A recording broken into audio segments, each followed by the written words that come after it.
ഇന്ന് ഞാൻ ഉണ്ടാക്കാൻ പോകുന്നത് ജീരകക്കോഴിയാണ്. അതിനായി ഇത് ബ്രോയിലറിൻ്റെ ജീരകക്കോഴിയാണ് ഉണ്ടാക്കാൻ പോകുന്നത്. അതിനായി ചട്ടിയിലോട്ട് കുറച്ച് മഞ്ഞൾപ്പൊടി, കുറച്ച് ജീരകപ്പൊടി കുറച്ച് കൂടുതലായിട്ട് ചേർക്കും,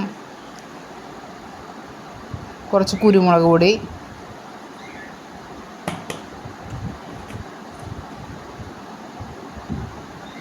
കുറച്ച് ഉപ്പ്,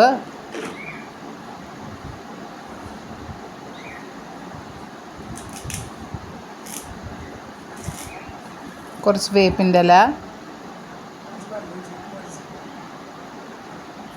കുറച്ച് മല്ലിപ്പൊടി. ഇതെല്ലാം കൂടി ചേർത്ത് ഒന്ന് കുഴച്ചെടുക്കണം. വെള്ളമൊഴിച്ച് ഒന്ന് കുഴച്ചെടുക്കണം. കുഴച്ച് നമ്മളത് ചട്ടിയിൽ വേവിക്കാൻ വയ്ക്കണം. കുക്കറിലാണെങ്കിൽ ഒരു 1-2 വിസിൽ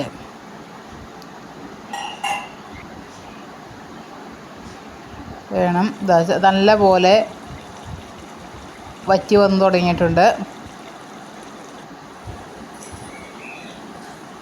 നല്ല പോലെ വറ്റി വരുമ്പോൾ അതിലോട്ട്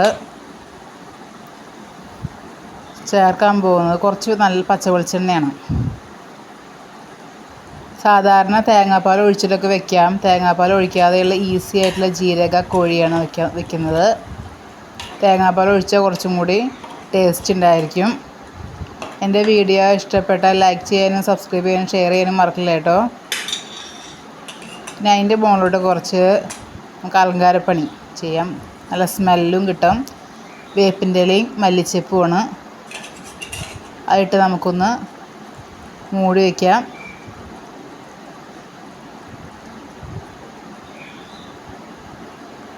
മൂടി വയ്ക്കണം കുറച്ച് നേരം. അതിന് ശേഷം മൂടി തുറന്ന് അതൊന്ന് ഇളക്കി കൊടുത്തു.